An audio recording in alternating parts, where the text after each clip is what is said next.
Hey, it's Kay. And this is Skittles, master of all four elements.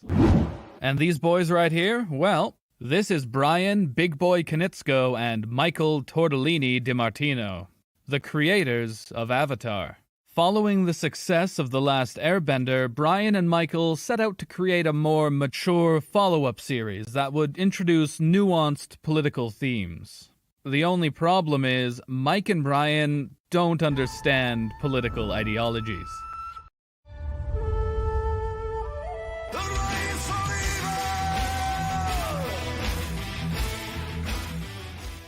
Here we are, Book 4. We've come a long way, and we've learned a lot from our wise showrunners, Mike and Brian.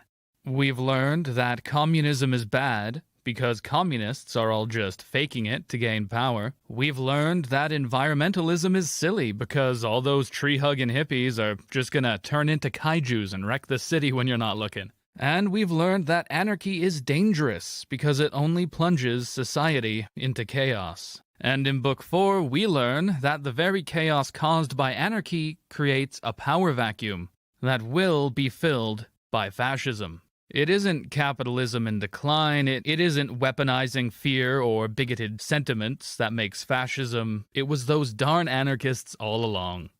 So we've learned most of the ideological alternatives to neoliberal capitalism are bad, and we shouldn't try to do them. Now, to just sit back and watch the boys go over what I'm sure most of us already know, fascism is bad, and we shouldn't try to do it. Right, guys? Huh? I mean, Kuvira might be a power-crazed dictator, but at least she spent the last few years working hard to make the Earth Kingdom somewhat better. Oh boy. Following the assassination of the Earth Queen, the Earth Kingdom has descended into chaos. Hordes of bandits rove the lands, and all but the most defensible cities, such as Zaofu, seem to be completely at their mercy. When our antagonist, Kuvira, arrives, it is as a hero, a protector, the Great Uniter. She is pushing back the barbarian hordes and defending her people. We quickly learn this comes at the cost of submission to her rule, and that is meant to be enough to establish her as bad. But let's dig a little deeper. Who are these bandits? The nation is deeply impoverished, so we can assume they're mostly stealing for survival. However, these bandits, while pillaging for food and basic resources, also have access to planes? Who are these people? Where are they all living? What's their story? The show never really concerns itself with those sorts of questions. What's more, back in Book 3, long before the death of the Earth Queen, Korra and the gang run into this Mad Max bandit crew. The fact that there are literal road warriors outside of the walls of the city is something that's not really brought up again. That's not really questioned or explored. Their parting words to Korra were this: "You're on the wrong side of this fight, Avatar! That gold belongs to the people, not the Queen!" We never really learn what that means. We might assume the poverty plaguing the Earth Kingdom is turning its citizens to crime, but they don't really get that kind of sympathy. They're not afforded understanding for why they're resorting to banditry. They are simply the threat. And nobody even mentions this threat until the fascists come along. So, fascists. Fascism justifies itself as an answer to a threat. Maybe it's communists, maybe it's immigrants. Whatever it is, they're coming to get you. They're going to destroy your way of life. They are the reason you're poor. They are what's wrong with the world today.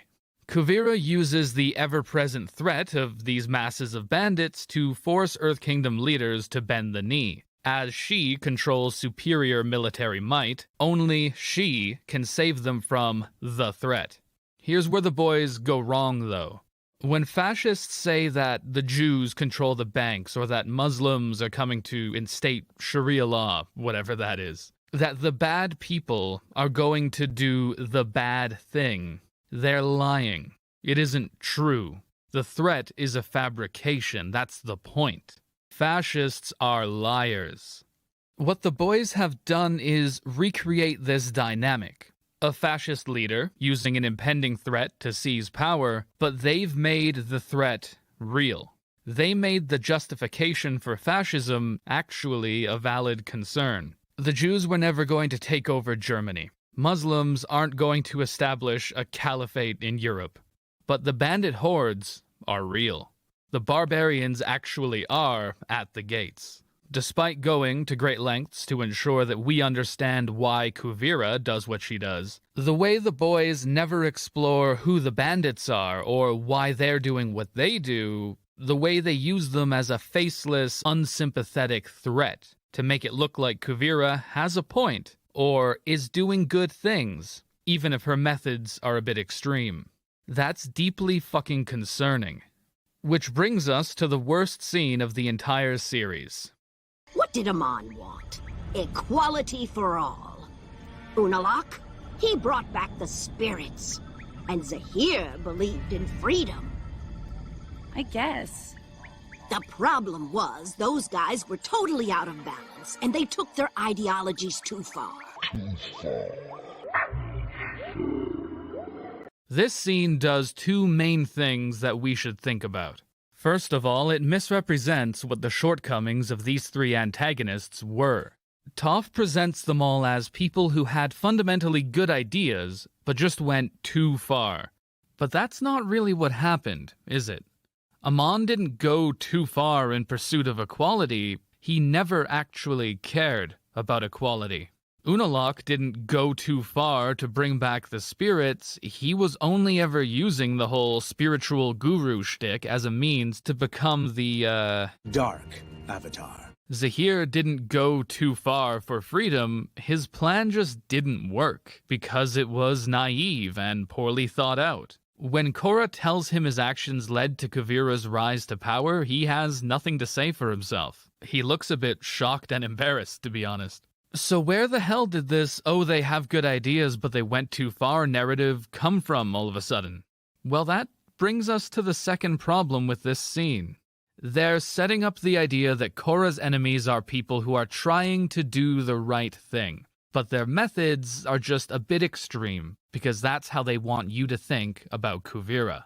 Her actions are repeatedly justified. Her intentions are always portrayed as honest and for the good of her people, who she cares about and wants to protect. I feel like we've heard that kind of rhetoric before, somewhere.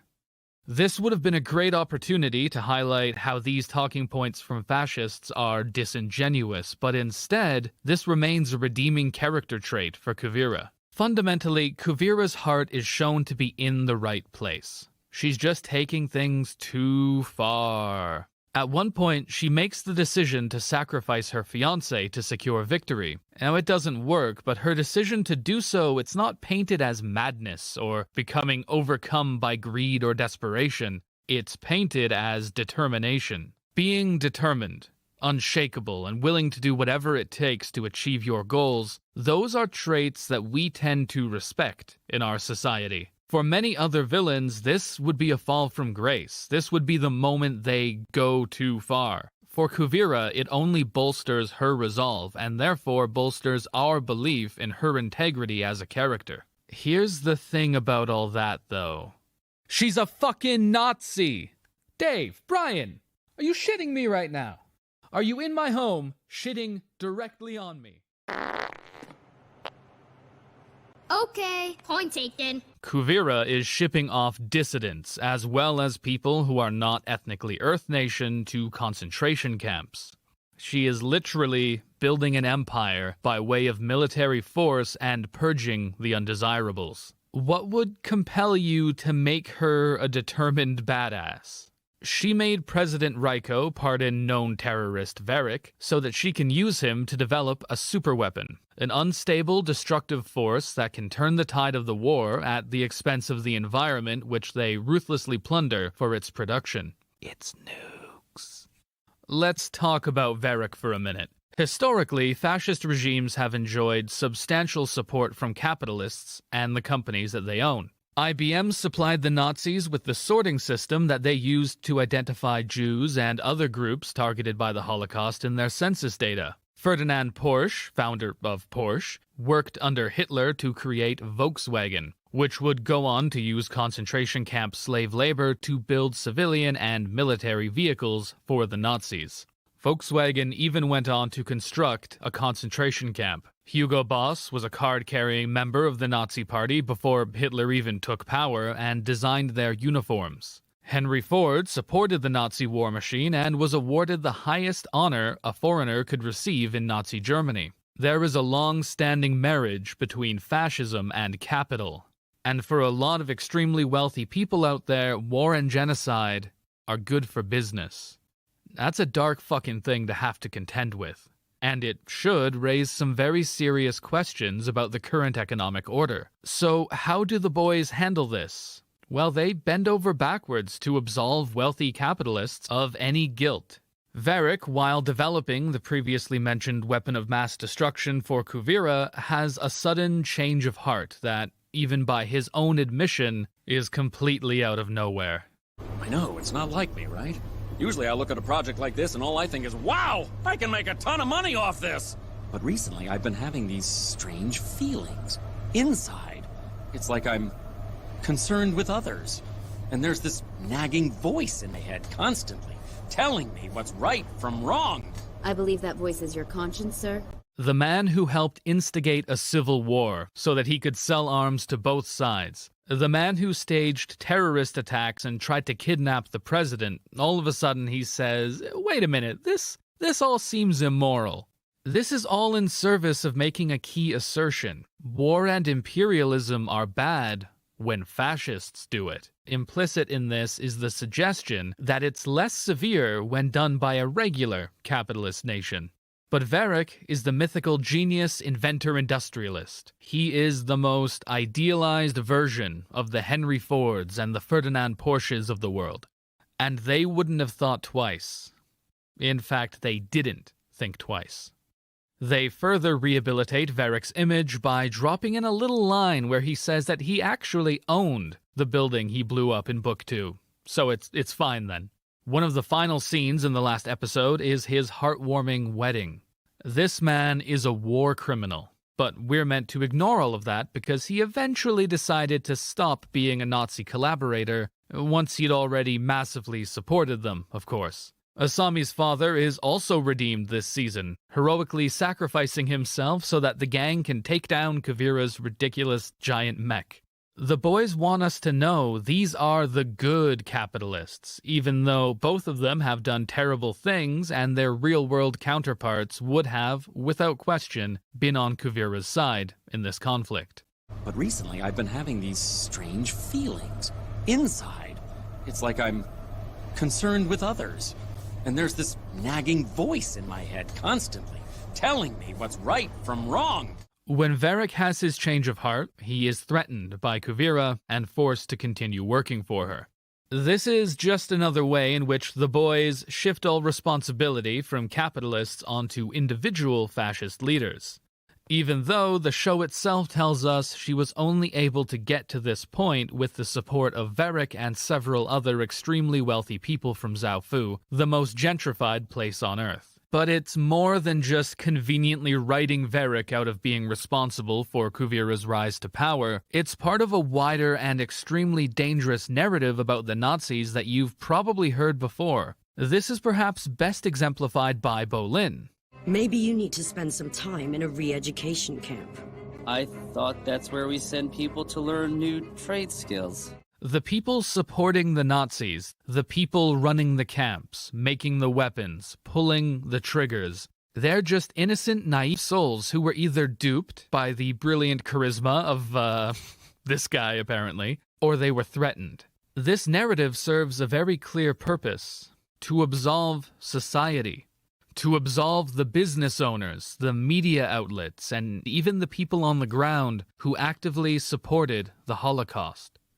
It washes all of that away so that we can imagine what the Nazis did as some one-off accident that just happened because of Hitler and a few of his high-ranking allies. It reduces one of the greatest atrocities in human history to just the work of a few individuals. After all, the men pulling the trigger, well, they were just following orders, right? The way we as a culture grapple with and rationalize these atrocities is often to turn them into these absurd caricatures, into impossible evils that could not conceivably be replicated. What's far harder to accept is that these were fairly normal people, and given the right conditions, it could happen again. There's a very good video by 3 Arrows that I'll put in the description. It goes over how the psychological profiles of top Nazi officials do not paint a portrait of twisted, insane men, but of normal, fairly healthy dudes. And that's hard to reconcile with our image of Nazis as almost comic book villains. Speaking with narratives about the Nazis, earlier while discussing Henry Ford's Nazi collaboration, I used a phrase you've probably heard before, the Nazi war machine. War machine. It brings to mind an image of an advanced, mechanized army rolling over technologically inferior enemies. And the boys eagerly display that image through Kuvira's army. Experimental new weapons, legions of mechs and tanks, and even the world's ugliest Gundam. The only problem is that's not true. Actually, it's just straight-up Nazi propaganda, which we parrot as fact in the West. Hitler was famously anti-science and anti-intellectual. Any advances made under the Nazis were made in spite of their leadership, not because of it. But their so-called war machine was anything but. The Nazi ground army was 90% foot-borne, with horse-drawn artillery. While the Tiger was an impressive tank to be sure, it was notoriously unreliable and prone to mechanical issues, as well as massively fuel inefficient, and fuel was something the Germans sorely lacked. While a Tiger was a much more formidable machine than an American Sherman, the Americans produced 49,000 Shermans to the Germans' 1,300 Tigers. While the Germans were developing ridiculous weapons like the rail-bound Schwerer Gustav that Kuvira's WMD prototype is based on, which barely saw use in the war at all because of the amount of time it takes to assemble it and prepare it for use. The mythologizing of the Nazis as these hyper-efficient and technologically superior masterminds, it's a gross bastardization of history that only serves to make Nazis seem cool, instead of ridiculous and destructive. Unfortunately, the boys went with making the Nazis seem cool. Perhaps the most dangerous aspect of the lengths that they go to make Kuvira justified and sympathetic is how the boys shut down the alternatives. Shouldn't you be getting ready to, I don't know, rule the whole nation?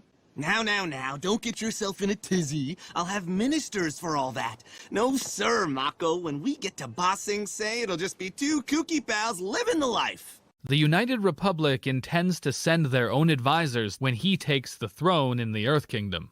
Wu makes it clear that he's perfectly happy to let these advisors run things, making him effectively a puppet ruler. We already know how terrible a monarch can be, but a monarch serving as a puppet for a capitalist colony, it's not an attractive alternative. And we've already spent entire seasons demonstrating that communists and anarchists aren't serious contenders. So what does that leave other than fascism or banditry? How convenient. There is no point in Book 4 where the audience is led to believe that Wu would do a better job than Kuvira. The local leaders she steamrolls are always hapless and weak. Every other option has been systematically removed. We discussed briefly in the Book 2 video how the boys gloss over some of the more inconvenient aspects of the United Republic being a colony on Earth Kingdom land. But now that we've arrived at the end of the series, you might have noticed something curious. The only people who ever really identify the United Republic as a colony are the Earth Queen and Kuvira. They are antagonists, and their issue with the colony stems from wanting to control that land themselves, not any notion of self-determination for an occupied people. Here's where we get into the misunderstanding at the heart of Book 4. The boys cannot differentiate between the nationalism of the oppressed and that of the oppressor. Kuvira plays 2 opposite roles at once, channeling the nationalism of the oppressor nation, greedily taking land by force to make themselves stronger, and the nationalism of the oppressed nation, pushing back against colonization, resisting the domination of another people. The boys don't differentiate at all between the hypernationalist expansionism of fascism and the national liberation of colonized peoples. The United Republic is a colony. Kuvira is right to have a problem with the Fire Nation invading her home, putting her people in camps, and later declaring part of the land they took as an independent nation.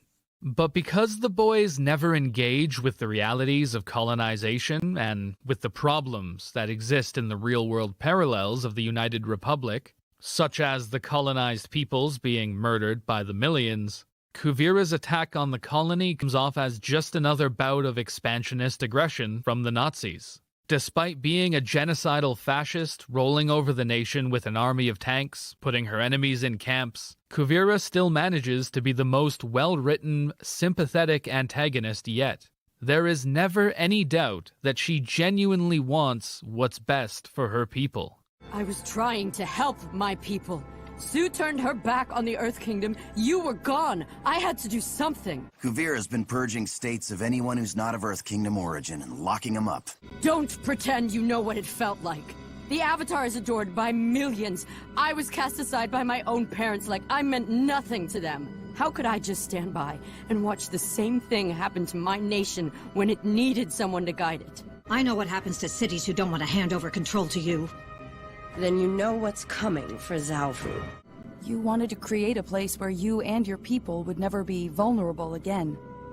I may not have been an orphan, but believe me, I understand what it feels like to be afraid. She's a fucking Nazi. So, how was the crisis in the Earth Kingdom resolved? After everything he's witnessed, Wu decides to implement democracy in the Earth Kingdom. After all, as we all know, democracy never comes as a result of the people struggling against oppressive rulers. It comes when one of those rulers decides to be nice and just, on a whim, give it to us, you know? The topic isn't broached again. I suppose we're meant to take it as a given that democracy will be able to solve all these problems that a minute ago we needed fascism to solve, even though we already know it doesn't. But the thing is, this is where their ideology leads. Let's be honest, this was never about the boys, or the other certainly talented people involved in writing and creating this show. The boys are not incompetent storytellers. The Last Airbender is incredible, but when it comes to more contemporary politics, they hit a wall. And that wall is constructed by a social and political order that says, this is it. Neoliberalism is the final form of society, and anything else, it's just an aberration. And when anything rears its head, that presumes itself to be the next stage, or to fundamentally change the system that creates these problems, by the logic of neoliberalism, it is certain to fail.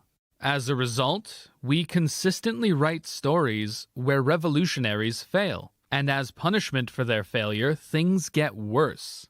Book 1 taught us that people trying to improve the world are liars.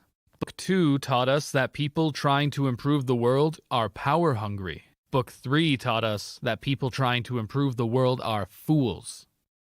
Book 4 is a threat. If you try to make the world a better place, you will make it worse. You will bring about fascism. Stay in your place. Stay in your place. But they're only telling us this because it's what they were told. That's why their arguments are so weak. Why they fail to really grasp any of the ideologies that they tackle in works like The Legend of Korra. They're speaking someone else's words because those are the only words they know. Maybe looking back at all these lessons in what not to do when looking at politics, at the struggles going on right now in the world, maybe we can find some ways to break the cycle, to tell stories for our kids that tell them, hey, actually, maybe if you and the people around you work together, things can be better than this. Maybe our children can inherit something other than fear. Hey everyone, thanks for watching. I've had a lot of fun going through the Legend of Korra and looking at the way they handle politics, and I hope you've enjoyed following along with me while we do that. To celebrate the end of this series of videos, on Saturday, December the 7th, I'm going to be streaming the entirety of the Legend of Korra video game on my new Twitch channel, all in one sitting. I don't think it's a very long game, so don't be getting too impressed about it. Following that, I'm going to be streaming regularly on Twitch, in addition to the usual videos that I put out on YouTube. So thanks again to all my awesome patrons who are helping me to keep making these videos. And if you look at all those cool names on the screen there, and you feel like you'd like to join them and maybe get access to some patron-only Skittles content, hit that Patreon button on the left side of the screen there. Take care.